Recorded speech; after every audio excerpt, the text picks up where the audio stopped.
key lessons we've learned in ULaaDS is the right way to connect the stakeholders to the project. We started with the demands of the stakeholders, and this was the right way to connect them really to the project, so they were really engaged. So this led to a really smooth process with a lot of energy from the stakeholders, and that's exactly what we wanted. In Groningen we tested 2 trials, and the most successful trial with chances for replication is the intercity trial with shop owners. They tested with shared e-mobility, and there's a positive business case, it seems like, so we're very happy with the results. So what inspired me the most was the energy that the shop owners gave to the process. Another inspirational thing in ULaaDS were the city visits, where city inspired each other. This all made it to a very interesting and nice and positive project for me.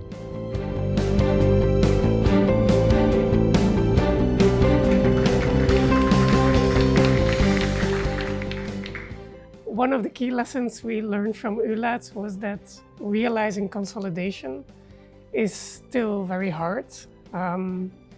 It's difficult to have competitive logistics service providers to work together. The gap is really quite big, and at the moment there is no incentive for them to work together.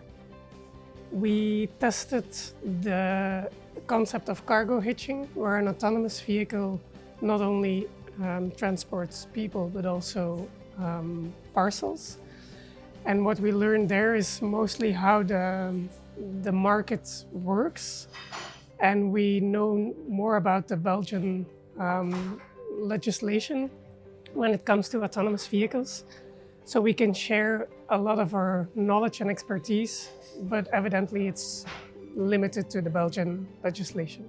And then what we liked about Bremen is how they found a logistic party to have the goods transported from one vehicle to another in their micro-hub.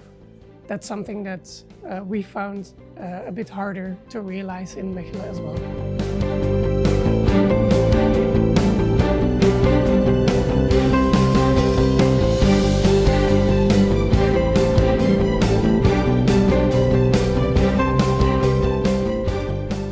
Bremen was quite active in ULaaDS with 3 trials, and what we've learned is, first of all, there's a huge increase in deliveries causing problems in our street space.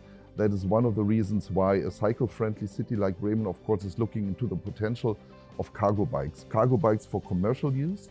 And we learned that you can use it not only for the courier express and parcel, the smaller items, but as well for heavy items. So the average was 65 kilograms about. You have various target groups in the commercial sector, heavy items, smaller items, and we learned as well that you can use cargo bike sharing to replace private car trips that are related to shopping. We have the cargo bike sharing system, and more than 50% of the journeys replaced car trips.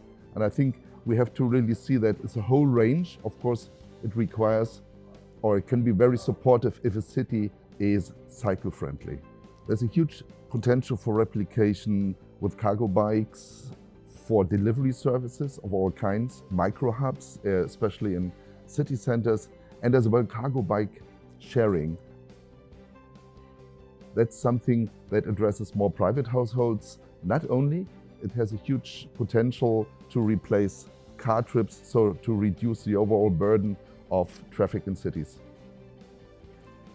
There was a high level of inspiration coming from the other cities to see how things work, like the loading zone regime here in Barcelona.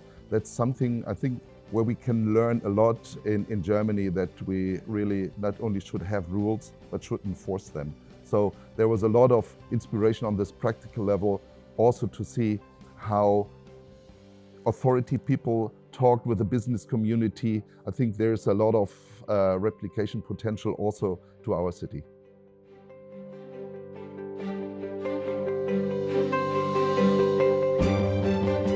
Logistics can improve the way in which the stakeholders have the opportunity of creating and generating value and knowledge, so that all the policies, all the measures and all the business can be more driven towards the decarbonization. So I think this is the most important thing, is the inspiration and then the path towards the collaboration among all the stakeholders.